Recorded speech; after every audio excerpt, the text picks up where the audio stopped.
2017-2018 was a year like no other for the Caribbean, and in particular for the OECS member states. 2017 was the year that imprinted on the canvas of our consciousness the elemental condition of vulnerability that characterizes our placement in the global order of things. It was a year of convergence of storms of all kinds: hurricanes Irma and Maria, changes in the political weather internationally, with deep implications for the Caribbean and its diaspora, wherever they may be. In a very broad sense, the climate has changed for small island developing states, particularly for Caribbean SIDS.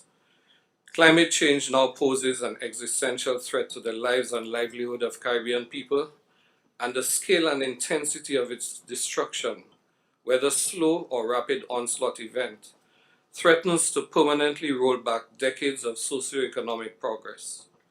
Changes in the international political climate in the past 3 years have been equally tectonic, with unprecedented shifts in cherished international values and principles, the rise of antipathy, xenophobia, and authoritarian power, and a retreat from multilateralism.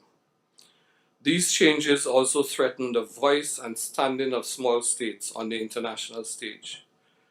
Relatedly, there are the changes in the economic climate marked by the volatility of international markets, growing global inequality, and the unilateral imposition of discriminatory rules and protocols inimical to the resilience and economic survival of small states. The pace at which these changes and challenges have come necessitates an examination of the responsive capacity of our public institutions if they are to provide the answers and shape the solutions that the situation requires. It is clear that agility must be the defining characteristic of our institutions, public and private, if we are not to just survive but thrive. As these threats have emerged, the Commission and other organs of OECS integration have had to react with some agility to shape collective defensive postures, as was recently done in the struggle led by the BVI against discriminatory legislation on financial services in the UK Parliament. Our ultimate value as a regional construct to member states will lie in this agility, which must be rooted in the spirit and the letter of the revised Treaty of Bastia. This is what propelled our engagement in the face of the climatic Armageddon unleashed on the member states of Anguilla, Antigua and Barbuda, the BVI, and Dominica.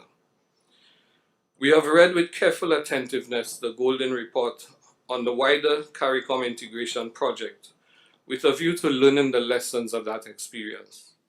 We are clear that there is an inescapable symbiosis between the OECS and CARICOM, that while requiring that each initiative face its own weaknesses and contradictions, progress can only be achieved through recognition, acceptance, and leveraging the comparative strengths of each to the benefit of both.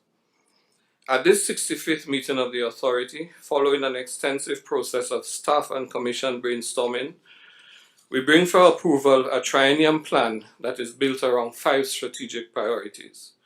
The first is advancing, supporting, and accelerating regional trade, economic, and social integration. The second is mainstreaming climate, economic, environmental, and social resilience. The third is promoting and supporting equity and social cohesion, and leveraging the cultural and linguistic diversity of member states. The fourth is supporting the alignment of the foreign policy of member states with the development needs of the OECS. And finally, closer to home, aligning and strengthening the institutional systems of the Commission to effectively deliver its mandate. Since the last meeting of the Authority, we have seen the most inexorable expressions of the people's will in Antigua and Barbuda, in Grenada, and in Barbados. We extend our congratulations to Prime Minister Brown and Prime Minister Mitchell on their conclusive mandates. We look to you to convert this confidence into validating conclusion. As we welcome, so too we congratulate Prime Minister Mia Amor Motley on her epic and unprecedented victory. We are certain that what Prime Minister Gonzalez has referred to, as I quote, the invisible genius of the people, will sustain and uphold not simply the idea of a Barbados, but a better Barbados. Barbados and the OECS have had a long history of shared familial relations, and we look forward with hopeful anticipation to the deepening embrace of family in your discussions with the OECS heads. Today, the baton of leadership of the OECS passes from Prime Minister Chasney to Prime Minister Gonzalez.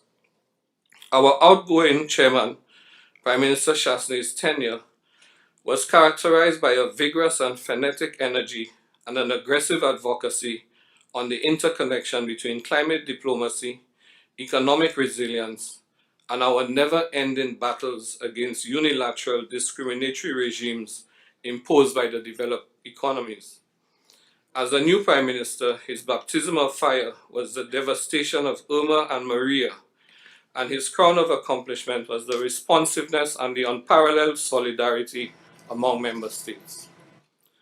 Prime Minister Gonzalez, who assumes the OECS chair, is the longest serving Prime Minister in the authority and an original signatory to the revised Treaty of Bastille. His assumption of the leadership at this time of exhaustion of the regional integration endeavor will bring historical perspective infused with political savvy and undergirded by academic rigor. Esteemed heads, distinguished guests, as global uncertainty deepens, as the belts of protectionism tighten, so too will our vulnerabilities heighten and our struggles intensify. Like the proverbial straws, separately we shall surely be broken, but together we are unquestionably more resilient. Alone we can do so little, together we can do so much. But as the darkest hour comes before the dawn, let us hold hands tighter in this uncertain night with conviction and expectation. Thank you.